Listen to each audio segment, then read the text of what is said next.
Hello students, welcome to my YouTube channel Scoremint. मैं आज सिखाने वाला हूं आपको एक्सरसाइज 10.2। ओके, तो सर्कल का ये क्वेश्चन, पहला क्वेश्चन क्या है। From a point Q the length of the tangent, tangents नहीं होगा, टेंजेंट होगा।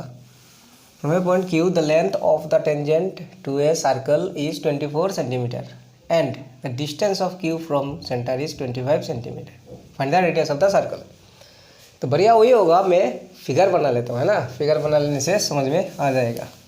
तो सर्कल का बात हो रहा है तो एक सर्कल भी बना लेना है ना। सर्कल बना लिया। सर्कल अगर होगा तो इसका सेंटर भी होगा। अब एक टेंजेंट है ना। From a point Q the length of tangent to a circle is 24 centimetre. मतलब क्या है, मतलब क्या है, एक पॉइंट क्यू है जहाँ से लेंथ ऑफ टेंजेंट हुआ सर्कल में 24 सेंटीमीटर, और इसका नाम भी मैं दे देता हूँ ओ। अच्छा, लेंथ ऑफ टेंजेंट हुआ 24, इसको पी दे दिया। अब आगे क्या है, आगे है कि distance of Q from the centre is 25। Centre से क्यू का डिस्टेंस हुआ 25 सेंटीमीटर। लाना क्या है, find the radius of the circle. तो सर्कल का रेडियस ढूंढना है ना। तो क्या होता है कि टेंजेंट जो सर्कल में, टेंजेंट का काम क्या है, पॉइंट ऑफ कांटेक्ट में रेडियस जोन देने से क्या होता है, परपेंडिकुलर होते हैं, है ना। परपेंडिकुलर हो गया भाई। तो जैसे ही परपेंडिकुलर हुआ तो ये राइट ट्रायंगल हुआ, और राइट ट्रायंगल में आप लोग कितना सारा सॉल्व किया है कि नहीं, पाइथागोरस थ्योरम से। तो बड़ा ही आसान है। तो इसका सॉल्व करने में आने से पहले लिख लेना है आपको, since radius of a circle is perpendicular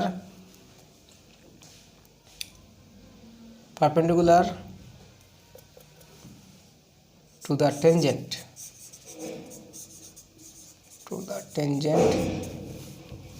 कहाँ में, perpendicular to the tangent on point of contact, through the point of contact,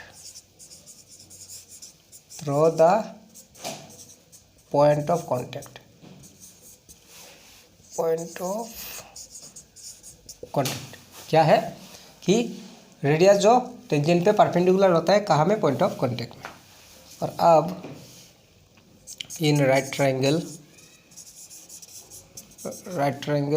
OPQ क्या है, hypotenuse square, perpendicular square and base. तो हाइपोटेन्यूस क्या है भाई आपका, OQ है ना, OQ है। परपेंडिकुलर क्या है, OP है। और बेस क्या है, PQ, नीचे वाला है ना, PQ। अब जिसका जो वैल्यू है लगा लेना है। OQ की मान, OQ कितना है, 525 सेंटीमीटर का स्क्वायर। OP को लाना है, और PQ क्या दिया हुआ है, 24 सेंटीमीटर। हो गया।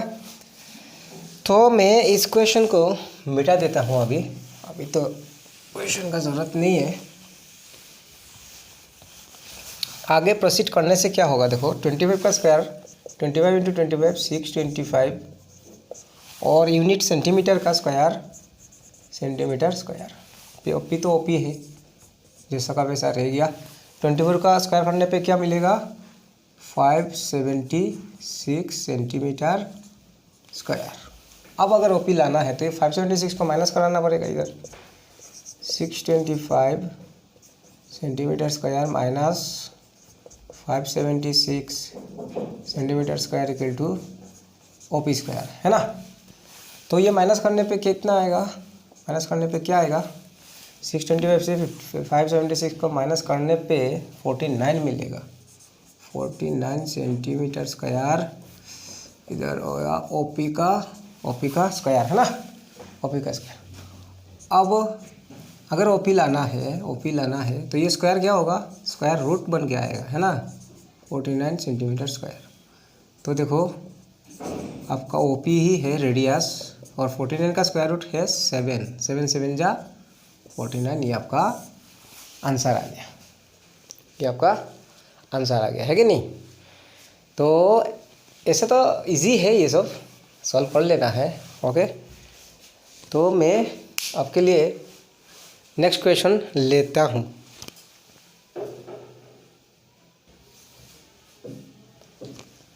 तो जी ये है क्वेश्चन नंबर 2 है ना। क्वेश्चन नंबर 2 क्या कहा कि भाई दो टेंजेंट दिया है, एक है टीपी एक है टीक्यू है ना। दो टेंजेंट है, ये सेंटर का एंगल दिया हुआ है और पीटीक्यू एंगल पीटीक्यू को ढूंढना है। इसको कितना होगा सॉल्व करना है। तो अगर ये आसान क्वेश्चन है कि आपका टेंजेंट, आपका जो रेडियस है पॉइंट ऑफ कॉन्टेक्ट में आने से क्या होगा, यहाँ में 90 डिग्री होगा। ये भी रेडियस है तो ये भी 90 डिग्री होगा है ना टेंजेंट पे। तो फिर एंगल सम प्रॉपर्टी लगा लेने से हो गया, एकदम आसान है। क्या है, इन क्वाड्रिलेटरल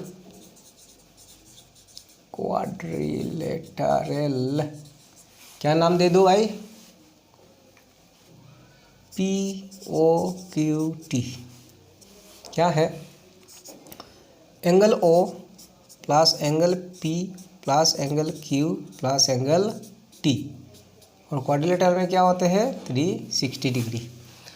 360 डिग्री होता है ना क्वाड्रिलेटरल में, तो क्वाड्रिलेटरल में 360 होता है। आप वैल्यू लगा लो, वो कितना है 110, P है 90 डिग्री, Q भी है 90 डिग्री, और ये T को लाना है।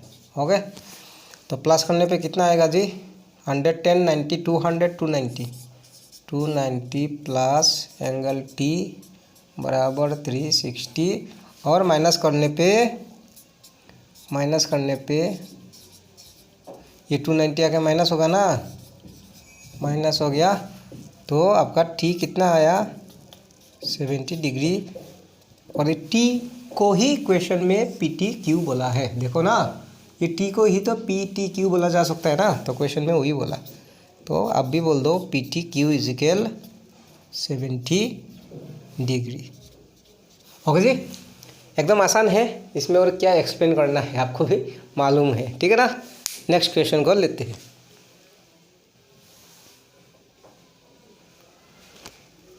तो जैसे कि आप देख पा रहे हो, ये क्वेश्चन नंबर 3 है। क्या है गिवन, क्या है, फिगर तो एक बुक में नहीं है, फिगर में बना लिया। PAPB two tangents incline to each other at angle 80 degree.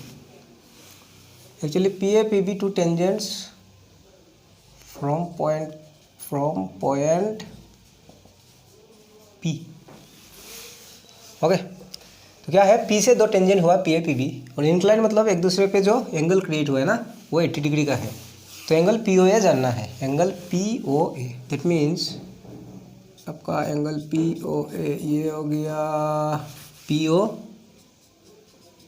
ये एंगल को जानना है। ओके, तो देखो ये तो 90 होगा, ये तो 90 होगा ना पॉइंट ऑफ कॉन्टेक्ट में। और एक बात, मैंने मेरा इंट्रोडक्शन वीडियो में अगर देखोगे आप, क्या है, जैसे ये दो टेंजेंट है, ये दो टेंजेंट है ना, और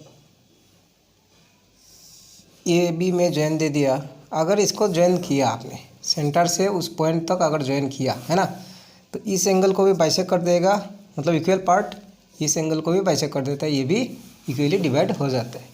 दैट मीन्स अगर ये एंगल 50 डिग्री है तो ये पार्ट होगा आधा, हाफ 25, ये भी 25, सेम टू सेम यहाँ में भी हाफ हाफ हो जाते हैं। तो उस हिसाब से क्या होगा, आपका ये जो एंगल है 80 है ना, 80 का हाफ कितना होगा 40 डिग्री है। तो ये 40 है, ये 90 है। एक ट्राइंगल में दो एंगल मालूम हो गया, एंगल सम प्रॉपर्टी से आप इसको आराम से ढूंढ सकते हो। ओके, तो इसको क्या लिख देंगे हम लोग, कैसे लिख देंगे, सॉल्यूशन में आओ। Since line joining from the center to the external point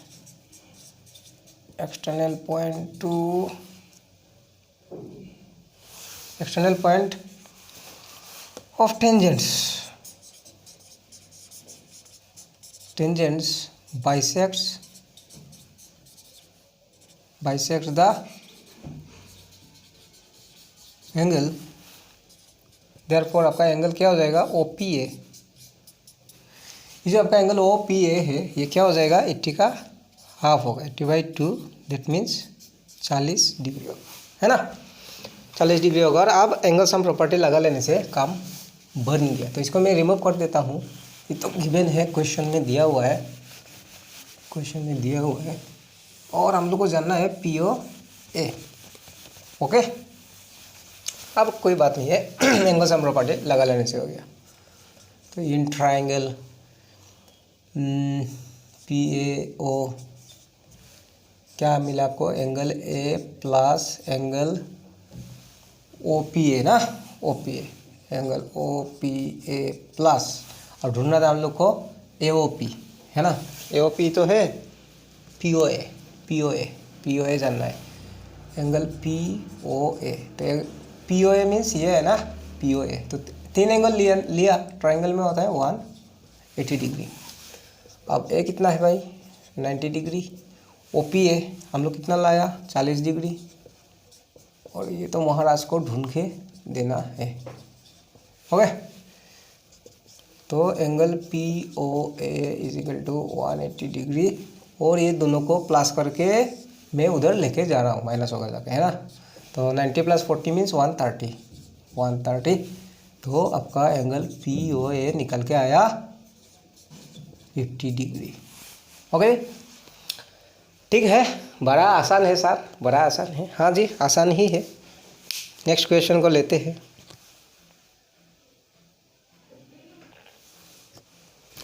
तो क्वेश्चन नंबर 4 है ना। क्वेश्चन में लिखा नहीं, मैं पढ़ के सुना देता हूँ, या फिर फिगर से भी समझा दूंगा आपको कि डायमीटर का एंड पॉइंट से अगर टेंजेंट बनाया जाए तो वो पैरेलल होगा। ओके, तो क्या है डायमीटर, मैंने ले लिया डायमीटर, इसको मान लिया डायमीटर। ओके, पॉइंट का नाम भी दे दिया, ये A हो गया, ये B हो गया। ओके, तो डायमीटर का एंड पॉइंट से अगर आप टेंजेंट बनाओगे, इसको P दे दिया और इसको मैं Q दे दिया, टेंजेंट हो गया, है ना, कि ये दो टेंजेंट है, ये भी टेंजेंट है और ये भी एक टेंजेंट है, जो क्या है डायमीटर का एंड पॉइंट से बनाया गया। तो अब ये दोनों पैरेलल होगा। ओके, तो हम लोग बोल देंगे कि let PA and QB are two tangents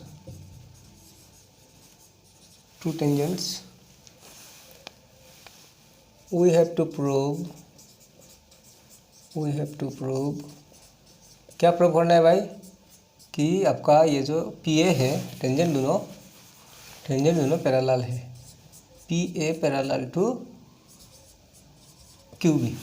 okay जी, ठीक है, क्या है डायमीटर का एंड पॉइंट से टेंजेंट बनाया गया तो वो दोनों पैरेलल होता है, प्रूव करके दिखाना है। अच्छा, अब देखो पॉइंट ऑफ कॉन्टैक्ट, अगर ये टेंजेंट मान लिया तो ये पॉइंट ऑफ कॉन्टैक्ट हुआ, और पॉइंट ऑफ कॉन्टैक्ट में अगर रेडियस ज्वाइन किया तो क्या होगा 90 डिग्री होगा, है कि नहीं। सिमिलरली ये भी तो रेडियस ही तो है OB, तो ये भी 90 होगा। तो हम लोग क्या बोल देंगे प्रूफ में आके क्या बोल देंगे भाई, कि since radius of a circle is perpendicular on the tangent through the point of contact, है ना, पॉइंट ऑफ कॉन्टैक्ट। तो ये अपना ओन लैंग्वेज से मैंने लिख दिया ना, आप भी अपना ओन लैंग्वेज से लिख दो, कि समझना ज़रूरी है कि भाई पॉइंट ऑफ कॉन्टैक्ट में रेडियस जो परपेंडिकुलर होता है वही चीज़ आपको यहाँ में बोलना है। तो ये एक थ्योरम है, तो परपेंडिकुलर होने का मतलब हुआ therefore angle OAP is equal to हो गया एंगल OBQ। ये खेल कितना हो गया, चलो ऐसे बोल देते हैं, देयरफॉर एंगल OAP, जैसे परपेंडिकुलर मीन्स 90 डिग्री है ना। और एंगल क्यू बी हो या ओ बी क्यू, जो भी बोलो, ओ बी क्यू भी हुआ 90 डिग्री। ओके, क्या हुआ, ये भी 90 हुआ और ये भी 90 हुआ, तो दोनों इक्वल भी है ना, 90 इक्वल बोल सकते हैं।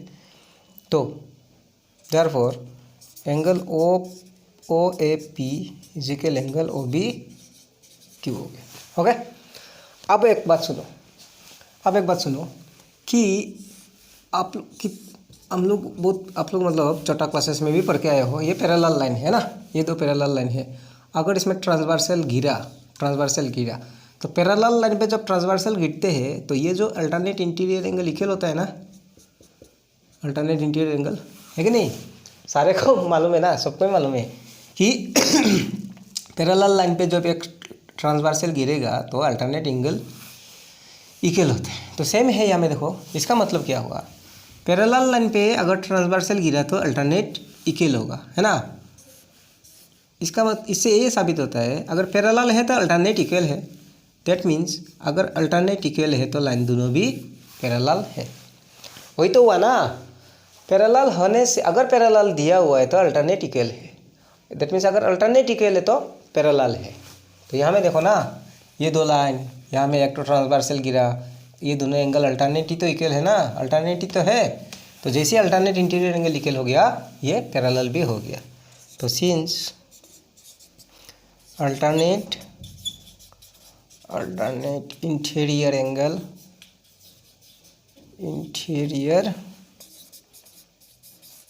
Angles angle O A P is equal angle O B Q, therefore आपका दोनों line P A parallel to Q B. और आप यहाँ में सिग्नेचर मार दिया, hence it is proved. Okay, तो क्या था, डायमीटर का एंड पॉइंट से अगर टेंजेंट बनाया जाए तो पैरेलल होगा, प्रूव करना था। तो पॉइंट ऑफ कॉन्टैक्ट से रेडियस जॉइन देने से 90, पॉइंट ऑफ कॉन्टैक्ट से रेडियस जॉइन दिया 90, दोनों एंगल 90 का मतलब इक्वल है, और ये दोनों अल्टरनेट इंटीरियर एंगल इक्वल हो गया। और अगर अल्टरनेट इक्वल है मतलब पैरेलल है, क्योंकि पैरेलल होने से अल्टरनेट इक्वल होगा, और अगर अल्टरनेट इक्वल है तो पैरेलल है। ओके जी, ये भी आसान ही था, है ना। ठीक है, नेक्स्ट क्वेश्चन को लेते हैं मैं, क्वेश्चन नंबर 7, है ना। क्वेश्चन में ये बोला जा रहा है कि 2 concentric circles are radius 5 centimetre and 3 centimetre. Okay जी, कॉन्सेंट्रिक सर्कल मीन्स क्या है, कॉन्सेंट्रिक सर्कल मीन्स क्या है, एक ही सेंटर, उससे आप एक सर्कल बनाया, फिर उसी को सेंटर लेके फिर से एक सर्कल बनाया, मतलब एक ही सेंटर से दो अलग अलग सर्कल को कॉन्सेंट्रिक बोला जाता है। तो मैं यहाँ में और एक बना लेता हूँ,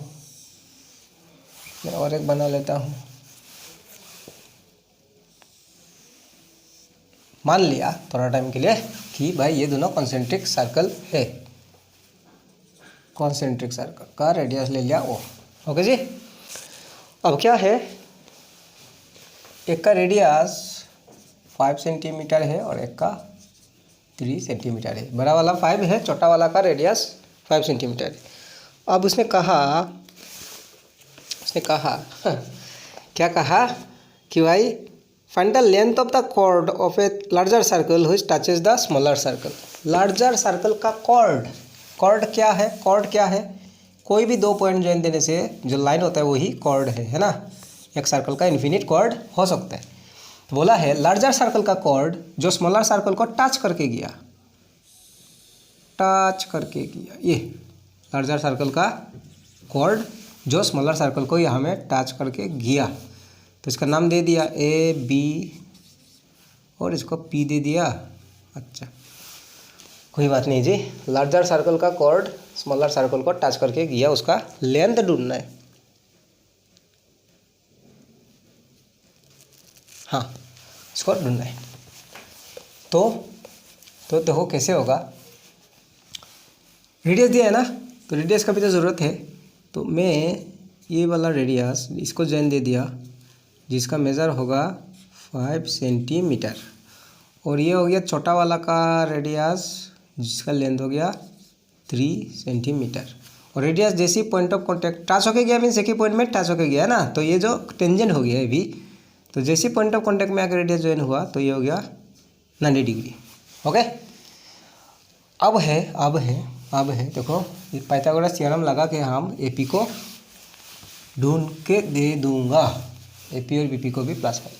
पहले एपी मालूम कर लेते हैं, है ना। तो सोल्यूशन में आया इन ट्राइंगल OPA क्या है, hypotenuse square perpendicular square plus base square. Hypotenuse क्या है, 90 का अपोजिट में होता है ना हाइपोटेन्यूस, ये 90 का अपोजिट में क्या मिला आपको 5 सेंटीमीटर। 5 सेंटीमीटर परपेंडिकुलर क्या हुआ, ये OP है ना, जिसका मेजर 3 सेंटीमीटर। और बेस क्या हुआ भाई, ये वाला AP का स्क्वायर। तो 5 का स्क्वायर 5 5 जा 25, 3 3 जा 9, और AP तो AP है ही। अब ज़रा सा 25 सेंटीमीटर स्क्वायर, ये 9 सेंटीमीटर को इधर लाने से माइनस हुआ ना, AP स्क्वायर। 25 से 9 जाने से 16 AP का स्क्वायर। और अगर मुझे AP जानना है तो ये स्क्वायर क्या होगा, स्क्वायर रूट बन के आएगा। तो देखो 16 का स्क्वायर रूट 4 4 जा 16, तो AP कितना आया 4 सेंटीमीटर आया। ये मैंने 4 ढूंढ लिया, है ना।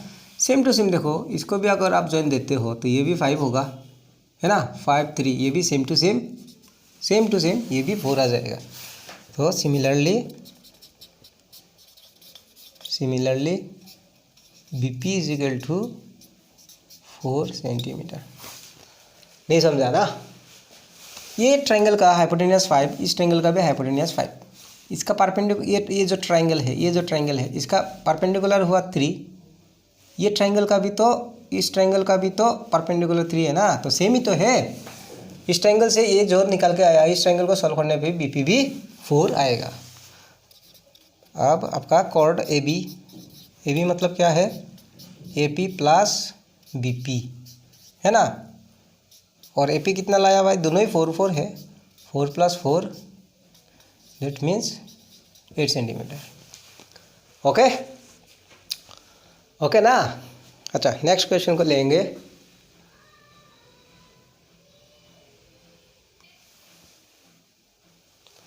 तो क्या है ये, क्वेश्चन नंबर 8 है ना। फिगर तो बुक में दिया हुआ है, मैं फिगर बना लिया। तो क्या है, एक क्वाड्रिलेटरल, क्वेश्चन में क्या कहा, ABCD quadrilateral circumscribe a circle, ये वर्ड यूज हुआ ना। क्या है भाई, गिवन में दिया है कि ABCD is a quadrilateral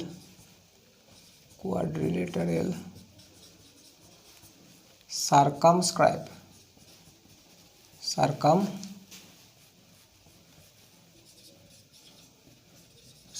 a circle. क्या है, सर्कमस्क्राइब का मतलब मालूम है, मतलब आपका ये जस्ट टच होके जाएगा, है ना, जस्ट टच होके जाने वाला को सर्कमस्क्राइब बोलते हैं। मतलब एक पॉइंट को टच होके जाने से ही सर्कमस्क्राइब बोला जाता है। और सर्कमस्क्राइब मतलब एक ही पॉइंट में टच होके गया, दैट मीन्स टेंजेंट है ना। एक पॉइंट को छू के जाने से ही तो टेंजेंट कहा जाता है ना। तो ये, और क्या प्रूव करना है हम लोग को प्रूव करना है AB plus AD is equal AB plus AD नहीं है, AB plus CD is equal to AD plus BC, ये लाके दिखाना है आपको। ओके, कि सर्कमस्क्राइब किया तो आप AB प्लस CD जितना होगा AD और BC प्लस करने से भी उतना ही होगा, लाके दिखाओ, है ना। तो एकदम आसान है, बढ़िया से समझाऊंगा। ओके जी, तो देखो प्रूफ में आएंगे। प्रूफ, क्या प्रूफ है, सर्कमस्क्राइब मीन्स टेंजेंट है ना। और देखो एक्सटर्नल पॉइंट से जैसे कि मान लो ये 2 टेंजेंट है, एक्सटर्नल पॉइंट से टेंजेंट ड्रॉ करने से इक्वल होता है ना, थ्योरम थ्योरम में तो वही कहा, एक्सटर्नल पॉइंट से अगर एक सर्कल में टेंजेंट ड्रॉ करोगे तो दोनों इक्वल होगा। तो देखो ये जो पॉइंट है यहाँ से ए पी एक टेंजेंट है, ए एस भी एक टेंजेंट है, पॉइंट बी से B P B Q P tangent है, मतलब इक्वल बोला जाएगा, है ना, इक्वल बोल सकता हूँ हम लोग। और इधर से C Q C R D S, हर पॉइंट से दो दो टेंजेंट मिला, तो हम लोग क्या बोल देंगे, since tangents drawn from an external point to a circle are equal, therefore external point से टेंजेंट इक्वल होते हैं, तो मैं क्या बोलूँगा, A P equal to A S. ध्यान से सुनना मेरा बात, हाँ, A P equal to A S हो गया। हाँ जी, ठीक है। अब देखो क्या क्रिएट करना है, ए बी लाना है ना, कहीं ना कहीं से ए बी लाना है। तो ए बी कैसे होगा, A P and B P, है ना, है कि नहीं। ए पी और बी पी को अगर जोड़ दिया जाए तो पूरा बन के क्या आ जाएगा, A B. A P and B P को अगर मिला दिया जाए तो बन जाएगा A B. That means A P और बी पी को मिलाना है, तो ए पी का नीचे हमको लिखना है बी पी। ओके, तो मैं इसका नीचे लिख दूँगा बी पी। तो देखो बी, पॉइंट बी से बी पी एक टेंजेंट है, उसी पॉइंट से बी क्यू भी एक टेंजेंट है, तो एक्सटर्नल पॉइंट से टेंजेंट इक्वल होगा, तो बी पी इक्वल टू क्या हो गया, बी क्यू। अच्छा, अब देखो प्लस ही तो दिखा रहा है ना, प्लस मतलब मुझे भी प्लस ही करना है, तो बी क्यू, अगर यहाँ में बी क्यू आया तो बी क्यू के साथ क्या मिला जाए, क्या जोड़ सकते हैं हम लोग, सी क्यू को, है कि नहीं। बी क्यू के साथ इसको तो मिला नहीं सकेगा ना सी आर को फिगर में, क्योंकि वैल्यू तो है नहीं भाई, प्लस नहीं होगा। तो बी क्यू के साथ सी क्यू को जोड़ देने से बी सी बन जाएगा, तो बी क्यू के साथ हमको लिखना है अभी सी क्यू, तो यहाँ में बी क्यू लिखा ना, बी क्यू के साथ हम सी क्यू को मिला सकूँगा, मतलब प्लस कर सकूँगा, तो बी क्यू का नीचे लिखूँगा मैं सी क्यू। अब मेरा मजबूरी है, सी क्यू जैसे ही लिखा सी क्यू को सी क्यू, तो सी पॉइंट सी से भी तो दो टेंजेंट है ना, एक सी क्यू है एक सी आर है, तो इस पॉइंट एक्सटर्नल पॉइंट से टेंजेंट इक्वल होने का कारण सी क्यू के साथ हम सी आर भी लिख सकता हूँ, तो सी क्यू इक्वल टू क्या हो जाएगा, सी आर। ओके, अब देखो सी आर के साथ क्या जोड़ सकता है मैं, डी आर, है ना, सी आर के साथ डी आर को जोड़ देने से सी डी बन जाएगा, तो सी आर का नीचे मैं क्या लिखने वाला हूँ अभी, डी आर। अब जैसे डी आर लिखा, अब मेरा मजबूरी है डी आर के साथ डी एस को लिखना पड़ेगा, क्योंकि एक्सटर्नल पॉइंट से टेंजेंट इक्वल होता है ना, तो डी आर के साथ क्या लिखूंगा अभी, इक्वल टू डी एस, तो यहाँ में आ गया डी एस। अब यहाँ में देखो प्लस दिखा रहा है कि नहीं, तो हम भी यहाँ में प्लस कर दूंगा। तो देखो अगर आप ए पी और बी पी को प्लस किया, ए पी और बी पी को अगर प्लस किया तो क्या होगा, ए बी बन जाएगा, means A P B P, common point क्या है, पी, ये गायब हो जाता है ना, A P B P plus करने से ये कॉमन पॉइंट जाएगा और मिल जाएगा आपको ए बी। यही है लाइन सेगमेंट का प्लस करने का प्रोसेस। तो ये दोनों का कॉमन पॉइंट क्या है, पी, तो जैसे ही प्लस हुआ कॉमन पॉइंट चला गया, बच गया ए बी, रह गया ए बी प्लस। ये दोनों का कॉमन पॉइंट क्या है, आर, तो आर जाएगा, बचेगा सी डी, इक्वल तो इक्वल है ए एस और डी एस, प्लस करने पे क्या होगा, कॉमन पॉइंट एस है तो मिलेगा आपको ए डी, और ये दोनों प्लस करो, क्यू चला जाएगा, बच जाएगा आपके पास बी सी। तो क्या था, A B plus C D is equal to A D plus B C, आया ना, A B plus C D equal to A D plus B C. अब किसी का मन में ये सवाल आ सकता है क्वेश्चन कि सर यहाँ में तो आप करीब मतलब इसका नीचे था आपने ऐड कर दिया, इसका नीचे ये था ऐड कर दिया, आप कहा ए एस ऊपर में है और कहा डी एस इतना नीचे गिरा हुआ है, आप कैसे ऐड कर दिया इसको। तो सुनो मेरे बात सुनो, जैसे कि 8 plus X plus Y plus 2 है ना, तो क्या मैं इसको 8 और 2 प्लस करके 10 एक साथ नहीं लिख सकूँगा, क्या उसको इसका पास में लेके आना ज़रूरी है क्या? हाँ, इसको इसका पास में लाना ज़रूरी नहीं है, अगर प्लस करना है कहीं दूर होने से भी प्लस कर सकते हैं, है ना। ओके, तो वही है, यहाँ में आप ऐड हो रहा है ना, तो ऐड हो रहा है मतलब क्या है, कॉमन पॉइंट है, ये दूर होते हुए भी प्लस हो सकते हैं। ओके, तो ये हो गया आपका इस क्वेश्चन का प्रूफ्ड। तो क्या था, सर्कमस्क्राइब मतलब मुझे एक्सटर्नल पॉइंट से दो टेंजेंट मिला और एक्सटर्नल पॉइंट से दो टेंजेंट ड्रॉ होने से दोनों को मैं इक्वल बोल सकता हूँ। तो मैं A P equal to S ले लिया पहले, B P equal to B Q ले लिया, C Q equal to C R ले लिया, D R equal to D S लिया। यहाँ में प्लस दिखा रहा है, मैं भी प्लस किया तो ऑटोमेटिक ये प्रूव हो गया इतना आसानी से। ओके ना? अच्छा ठीक है, नेक्स्ट क्वेश्चन।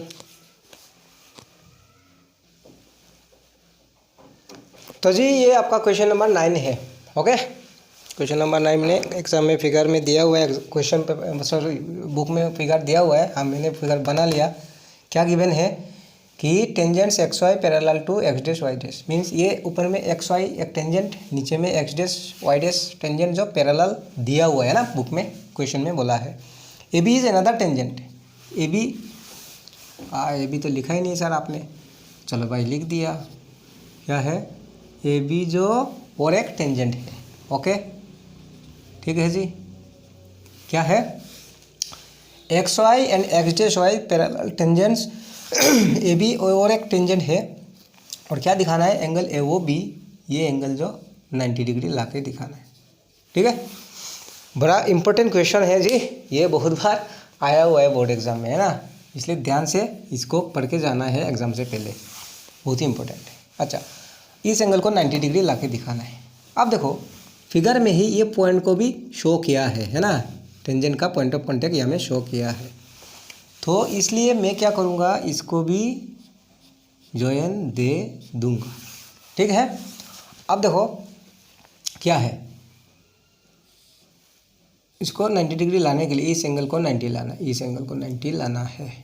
ओके, तो मैं क्या करूँ, इस एंगल का नाम मैं दे दूँ x, इसका मैं दे दूँ y, इसको मैं दे दूँ w, इसको मैं दे दूँ z। ओके, अब देखो मैं कैसे करूँ। ये दो एंगल अगर इक्वल हो जाते हैं, मान लो ये दोनों एंगल इक्वल है, थोड़ा टाइम के लिए मान लिया कि भाई आपका w और x इक्वल है और z और y भी इक्वल है, थोड़ा टाइम के लिए सोच लिया, मान लो कि इक्वल है। अगर इक्वल है तो 90 डिग्री, अब डिग्री लाना है ना, तो डिग्री तो क्रिएट होना पड़ेगा ना। तो डिग्री देखो, अगर ये सारा एंगल प्लस किया जाए तो ये सीधा लाइन बन जाएगा ना। सब एंगल को अगर मैं प्लस कर दूँ तो ये सीधा लाइन बन जाएगा, और सीधा लाइन होने से कितना डिग्री? 180 डिग्री। सारे बच्चों को मालूम है ना। तो मान लिया, थोड़ा टाइम के लिए आपको समझाने के लिए मैं बोल रहा हूँ कि अगर ये दोनों इक्वल हुआ, w के साथ x और z के साथ y, तो देन क्या होगा? देखो w plus X plus Y plus Z, सबको प्लस करने पे क्या हो जाएगा? सबको प्लस करने पे 180 होगा, है ना। और w का बदले में और मुझे क्या दिखाना है? इस एंगल को 90 डिग्री दिखाना है। दैट मीन्स मुझे w और z का ज़रूरत नहीं है। तो देखो w का बदले क्या लिख सकेगा मैं? w का बदले x, है ना। z का भी ज़रूरत नहीं है, z का भी ज़रूरत नहीं है, तो z का बदले क्या लिख सकूँगा? y, ये 180। इतने कितना x हो गया? Twice of x। कितना y हुआ? Twice of y, 180। 2 अगर कॉमन ले लेगा हम तो ये 180 आएगा। 2 से काट देने से 90 डिग्री, और x plus Y equal to 90 degree आएगा, और x प्लस वाई करने पे ही वो b बन जाता है, ये वो b equal to 90 degree. Okay, तो अब मुझे w और x इक्वल बनाना है, y और z को भी इक्वल बनाना है। और इक्वल तभी होगा जब ये कॉन्ग्रुएंट होगा, है ना। ट्रायंगल कॉन्ग्रुएंट होने से आपका एंगल इक्वल हो जाते हैं। तो मैं सबसे पहले क्या करूँ? सबसे पहले प्रूफ में आया,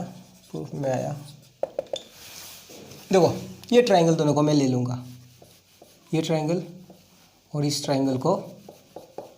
तो क्या है? Angle AO, triangle AO P. तो क्या लिखूँगा?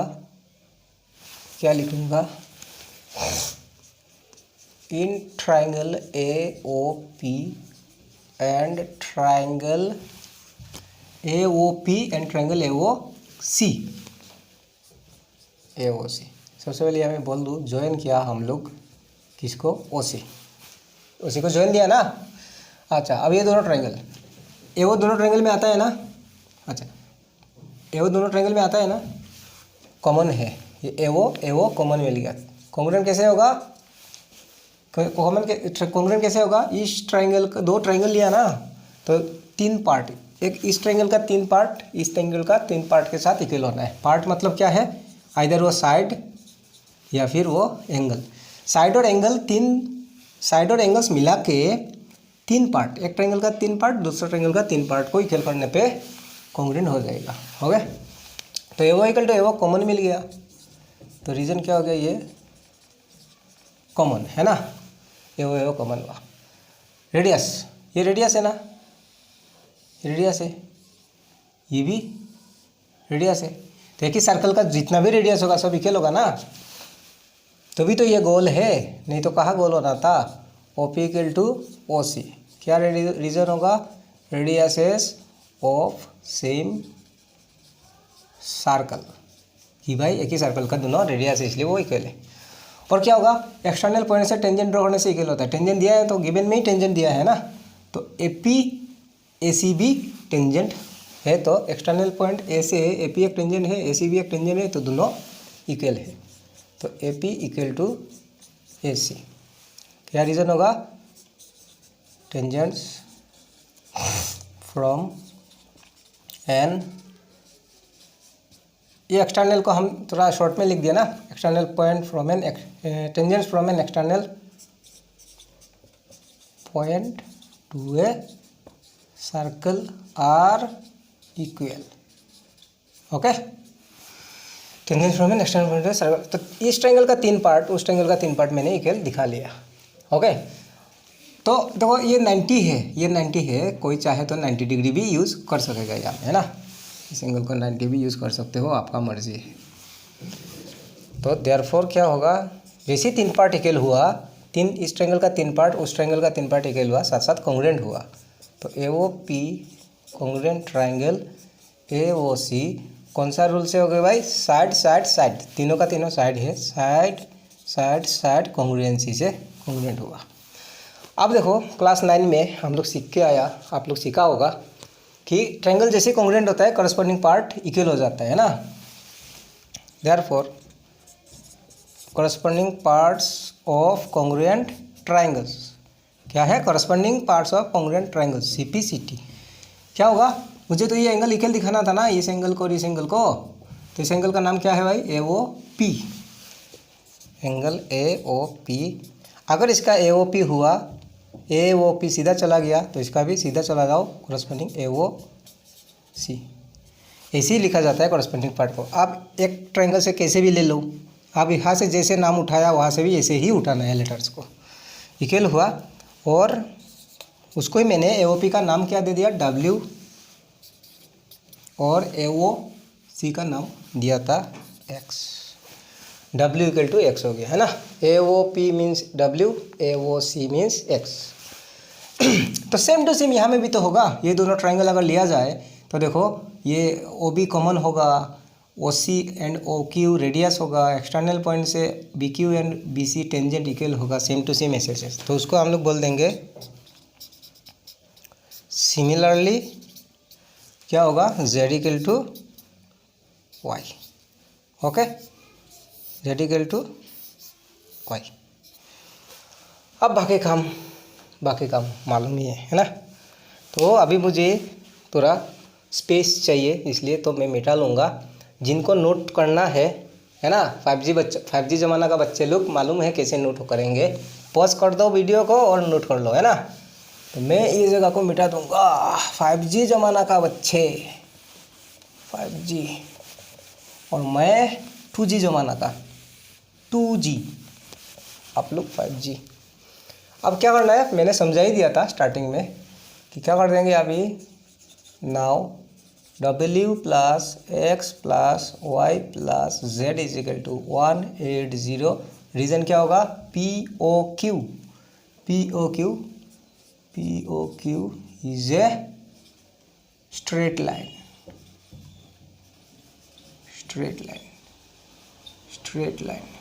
का 180 होगा है ना। अब देखो मुझे दिखाना है एंगल AOB, दिस मीन्स इस एंगल को दिखाना है 90 डिग्री, तो W का ज़रूरत नहीं है, तो W का बदले में क्या लिख दूंगा, X, तो W is replace by X। और देखो जेड भी मुझे नहीं चाहिए है ना, मुझे तो एक्स और वाई ही चाहिए। तो जेड का बदले क्या लिख दूंगा मैं, वाई। जेड का बदले मैं लिख दूंगा वाई। कितना एक्स दिख रहा है बच्चा, 2x, तो लिख दो 2x। कितना वाई दिख रहा है बच्चा, 2y दिख रहा है सर, हमारे को भी 2y ही दिख रहा है बेटा। अच्छा, अब आया ना उठ पहाड़ के नीचे। अब क्या मैं करूँ, 2 कॉमन ले लो, x प्लस वाई, 180, 2 से इसको कैंसिल करने पे 90, और x y मिलके क्या बनेगा, x प्लस वाई आया 90। और अब फिगर में देखो, x और y को प्लस मतलब एंगल x एंगल y मिलने से ये पूरा एंगल हो जाता है जिसका नाम है AOB। देयरफॉर एंगल AOB बराबर 90 डिग्री। और मैं सिग्नेचर लगा देता हूँ, हैंस इट इज़ प्रूव्ड। तो देखो कितना आसानी से हो गया ना, आपका इम्पोर्टेंट क्वेश्चन कितना आसानी से हो गया है। तो आप एक दो बार इसको देख लेना है, एग्ज़ाम से पहले देख के आराम से जाके इसको, अगर आया, आने का चांस ही ज़्यादा है, अगर आया तो लिख लेना है। ओके जी, ठीक है, hope you understand.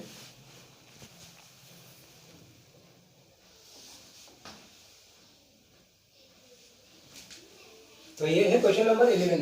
Okay ji, question number 11। आप बोल सकते हो सर क्वेश्चन नंबर 10 को क्या हो गया, चूहा खा दिया है क्या? वो इजी है, वो आप लोग सकेगा। क्वेश्चन नंबर 10 कोई भी बच्चा समझ जाएगा, है ना। चलो क्या कहा, the prove that the parallelogram circumscribing A circle is a rhombus. तो अभी भी मैं आपको सर्कमस्क्राइबिंग का कहानी समझाया कि सर्कमस्क्राइबिंग मतलब हो गया हर साइड एक एक पॉइंट को टच करके जाएगा, है ना। तो पैरेललोग्राम, ये जो पैरेललोग्राम है इसका नाम भी दे दिया मैंने, क्या दे दिया, ए दे दिया, बी दे दिया, सी दे दिया, डी दे दिया, आपका मर्जी आप क्या दोगे। ओके जी। तो अगर सर्कमस्क्राइब किया तो एक एक पॉइंट को टच करके भी गया जिसका नाम मैं दे दूंगा P Q R and S। Okay, अब इसको रम्बस साबित करना है। सारे बच्चों को मालूम है ना, रम्बस मीन 4 साइड इक्वल है, 4 साइड इक्वल होने पे ही रम्बस हो जाएगा। तो क्या है गिवन, मतलब मेरे को साइड पे काम करना है ना। तो सबसे पहले क्या लिखूं मैं, देखो यहाँ पे बोलना जरूरी है, let ABCD is a parallelogram circumscribed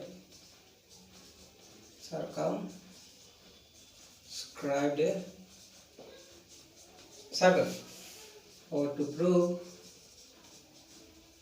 क्या प्रूव करना है कि ABCD parallelogram is a rhombus. Okay, तो मुझे साइड पे जाना है, तो साइड पे काम करना है ना। तो पैरेललोग्राम का अपोजिट साइड इक्वल होता है ना, तो since opposite sides of a parallelogram are equal. तो क्या मिला मुझे, ऑपोजिट साइड क्या मिला भाई, AB इक्वल टू DC मिल गया ना, AB इक्वल टू DC मिल गया, AB इक्वल टू CD मिल गया, ये मैं एक नंबर लगा लूंगा। और AD is equal to BC भी मिल जाएगा, AD is equal to BC, ठीक है। अच्छा, अब क्या हुआ, थोड़ा सा जगह चाहिए, तो मैं क्या करूं, चलो ये जगह मैं मिटा देता हूँ, है ना। क्वेश्चन का तो देख ही लिया आप लोगों ने, क्वेश्चन को देख लिया, ये भी बहुत ही इंपॉर्टेंट क्वेश्चन है, इसको मैं मिटा देता हूँ। देखो अगर किसी को नोट करना है तो वीडियो को पॉज करके भी आप नोट कर सकते हो। ओके, तो अब है सर्कमस्क्राइब का मतलब टेंजेंट, एक्सटर्नल पॉइंट से टेंजेंट निकल होता है ना। सेम क्वेश्चन नंबर 1 में किया है हम लोग।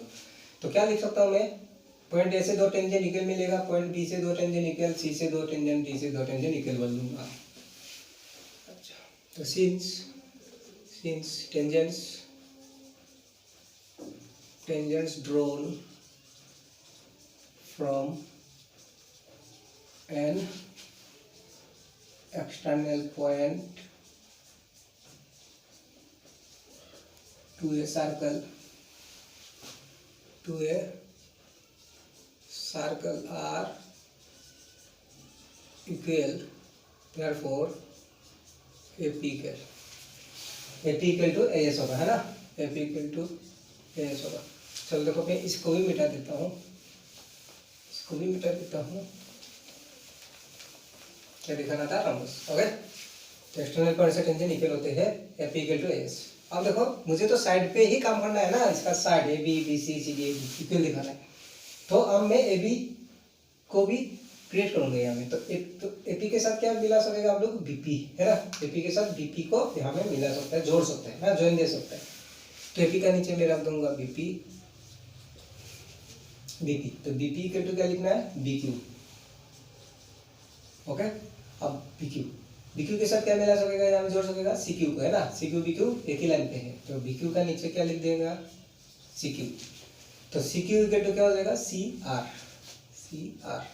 CR के साथ क्या मिला सकता है आप, DR, इसका नीचे रख दो DR। तो DR इक्वल टू क्या है भाई, DS, और यहाँ में कर दूंगा मैं सम। तो ये दोनों का कॉमन पॉइंट मिलके AB, ये दोनों का कॉमन पॉइंट मिलके क्या बनेगा, CD, ये दोनों का कॉमन पॉइंट मिलके बनेगा AD, और ये दोनों का कॉमन पॉइंट मिलके बनेगा BC। ठीक है, तो मैं इस चीज को यहाँ में लिख देता हूँ, है ना। AB इक्वल टू क्या था, CD था, AB इक्वल टू CD एक नंबर, AD equal to BC, AD is equal to BC number equation, है ना। AB इक्वल टू CD और AD इक्वल टू BC। अच्छा जी, अब देखो क्या है, बढ़िया से कर देंगे। AB का बदले में CD लिख सकूंगा ना, इक्वल है, AB का बदले CD लिख सकूंगा। तो AB का बदले मैं लिख दिया CD, ये CD को मैंने दिया। AD का बदले क्या लिख सकूंगा मैं, BC, इसका बदले में लिख सकूंगा BC, ये BC भी हमें रहने दिया। तो CD कितना दिख रहा है भाई, 2 CD दिख रहा है। BC कितना दिख रहा है, 2 BC दिख रहा है। Two cancel, CD is equal to क्या हो गया, BC हो गया। ये दे दो तीसरा। तो क्या मिला, देखो क्या था, CD इक्वल टू BC ला दिया, CD is equal to BC भी हो गया है। देखो चारों इक्वल हो गया ना। अभी AB के साथ CD इक्वल है, CD के साथ कौन इक्वल है, BC, और BC के साथ कौन इक्वल है, AD। That means AB equal to CD equal to BC equal to AD। फिर भी अगर समझ में नहीं आया तो क्या था, AB equal to CD, AD is equal to BC, ये तो पहले ही लिया था ना opposite side, AB equal to CD, AD equal to BC side, opposite side of parallelogram equal है। अच्छा, मान लिया अगर AB 10 सेंटीमीटर हुआ तो CD भी तो 10 सेंटीमीटर होगा, इक्वल है, तो ये भी 10 होगा ना। अब CD के साथ क्या इक्वल दिखा दिया, BC को, तो CD के साथ BC को इक्वल दिखा दिया। तो अब CD अगर 10 है तो BC भी हो गया 10, और BC के साथ AD इक्वल है तो ये भी हो गया 10। दैट मींस सारा साइड इक्वल हो गया, अच्छा नहीं, सारा साइड इक्वल हो गया।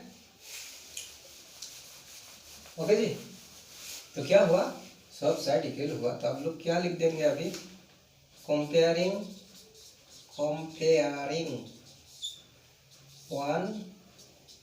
2 and 3 we get क्या गेट भाई, AB is equal to BC, AB is equal BC is equal CD is equal to AD। तो जैसे चार साइड इक्वल हुआ तो भी ना रम्बस हुआ, तो therefore ABCD is a rhombus, hence it is proved। ठीक है, अगर ही आसान था, है ना, बहुत इंपॉर्टेंट क्वेश्चन है। चार साइड इक्वल हुआ तो ABCD इज ए रम्बस भी बन गया, क्योंकि 4 साइड इक्वल होने पे ही रम्बस होते हैं ना। तो जी ठीक ठाक, आज के लिए वही, फिर मिलते हैं चलते चलते।